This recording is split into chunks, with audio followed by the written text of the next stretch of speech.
Gentleman yields. Undersecretary, we'll start our third and final round. Again, appreciate you being here.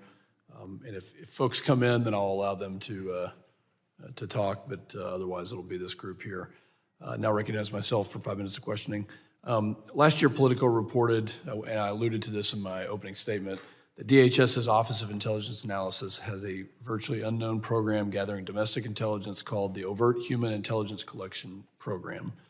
And the program has raised concerns even from within DHS, from employees within DHS, that the work that was being done could be illegal. And according to the Politico report, one unnamed employee quoted in an April 2021 document stated that INA's Office of Regional Intelligence is, quote, shady and, quote, runs like a corrupt government. I just want to get your take on not just that quote, but just in general, that program. And are you aware that some DHS INA employees share widespread internal concerns about legally questionable tactics and political pressure? No, thank you for that, sir. And in fact, you might remember we sent you and your fellow members a very lengthy letter that explained everything we were doing in that space. So just as a quick backdrop, the way this sort of became known is we put a pause on one aspect of our human interviewing program, and that was where INA people might go in and interview folks who are facing charges. And the reason for that, and remember, I'm a longtime federal prosecutor, so I'm sort of sensitive to this. The reason for that is, while it might be perfectly legal and constitutional, it could be seen as sort of invading the relationship between that person and their criminal attorney for their criminal case because they're facing charges. So we put a pause on that. That's what sort of got in the news and became an issue. And I'm fine with that because our rules allowed for something that we should have been more careful about. We came to find out when we did an audit that we actually had never interviewed anybody in that situation, where we actually, after they'd been arraigned and received counsel and had a Sixth Amendment right to counsel attached. But our procedures allowed for it. So that necessitated us going back and relooking at all the different guidance for our human intelligence program.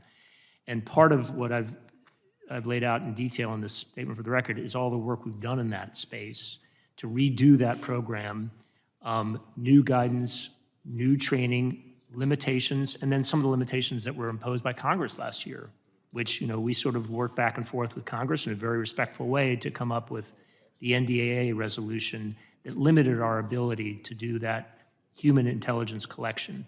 The last thing I'd say is what I said earlier, which is we're taking those resources, taking that human intelligence focus and focusing it on the border now. So most of that work is going to be special interest migrants who are detained on the border, working with our CBP colleagues, trying to get information about the threat relating to the border. Thank you, Undersecretary, and I'm glad you brought up products. I think there are a number of questions via letters and other correspondence that we have to DHS and INA, and just want to make sure that that the department is tracking those, but not only that in a timely manner that you'll commit to responding to those. I'll look into whatever's pending, sir. Thank you. Thank you.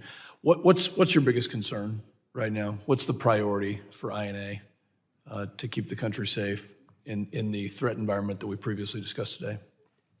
Well, to talk like a bureaucrat for a second, one priority is for me is making sure that we can maximize the ability of INA to address these threats. And that's why we have this review going on. That's why I actually welcome this, because the more scrutiny, the more guidance, and the more engagement from Congress, the better we're going to be able to improve and progress. What's INA's competitive advantage in the IC?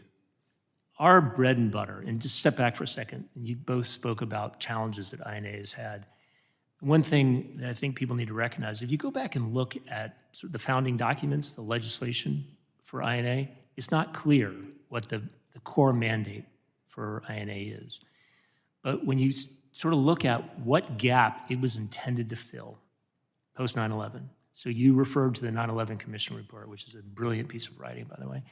If you go back and look at that, you see that one of the concerns that was raised is the disconnect between the hundreds of thousands of state and local, territorial, tribal, and and private sector partners who have, security interests and knowledge, and the federal intelligence and law enforcement communities.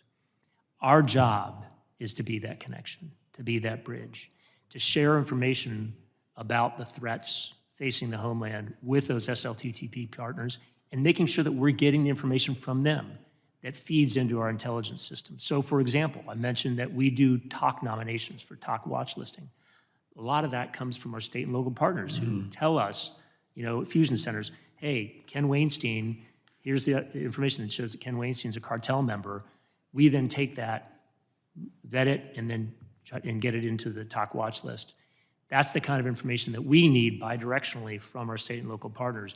And that's why, as I said, when we talked about the guiding principles, that our guiding principle is, first one is our main focus is providing intelligence to the SLTTP partners. It's not necessarily getting the PDB, right? It's good to inform our federal decision makers. But the gap that we fill in the intelligence enterprise is connecting with those SLTTP partners. Thank you. My time has expired.